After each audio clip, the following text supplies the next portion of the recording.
जय जिजाऊ, जय शिवराय. जर देवेंद्र फडणवीसांनी गोपीचंद पडळकरांचा राजीनामा घेतला, त्यांची पक्षातून हकालपट्टी केली, तर महाराष्ट्रातलं महायुती सरकार पडेल का? तुम्ही म्हणाल असं काय? होय, तसंच आहे.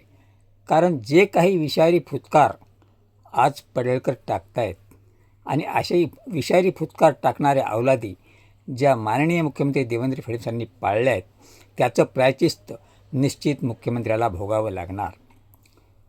ज्येष्ठ स्वातंत्र्यसेनानी राजाराम बापू पाटील आणि त्यांचे चिरंजीव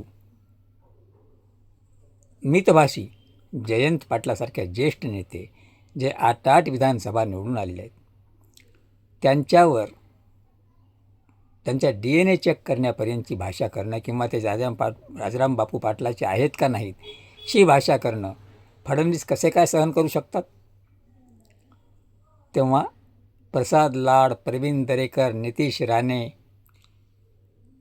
आणि हे पडळकर आणि त्यांच्याच महायुतीतले मित्रपक्ष राष्ट्रवादीच्या छगन भुजबळ आणि छगन भुजबळांनी पाळलेली ती पाळीव कुत्रे लक्ष्या आणि नवन्या हे फडणवीसांची सत्ता पालटण्यामध्ये नंबर 1 वर असतील, हे लक्षात ठेवा.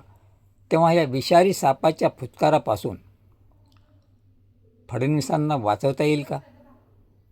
फडणवीसांच्या ध्यानात ही गोष्ट येत नसेल का की महाराष्ट्रामध्ये मराठा वर्सेस OBC सुरू असताना आज गोपीचंद पडळकर कमरेखालची भाषा वापरतात जयंत पाटलासारख्यावर, मागे शरद पवारावर, त्यांच्या कुटुंबावर कौटुंबिक भाषा वापरली.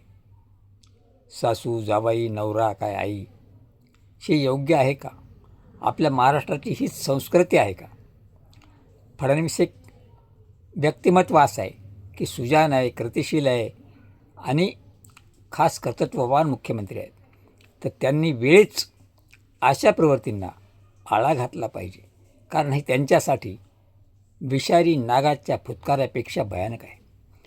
आणि जर त्यांना आपली सत्ता टिकवायची असेल, महाराष्ट्रामधली जनता सुखी समाधानानं नांदवायची असेल तर वेळीच छगन भुजबळ असतील, धनंजय मुंडे असतील, गोपीचंद पडळकर असतील, अशा या फुतकारांची नांगी ठेचली पाहिजे. तरच महाराष्ट्रात सुखशांती राहील, अन्यथा फडणवीस सरकारच पाय उतार होईल. मित्र, तुम्हास काय वाटतं?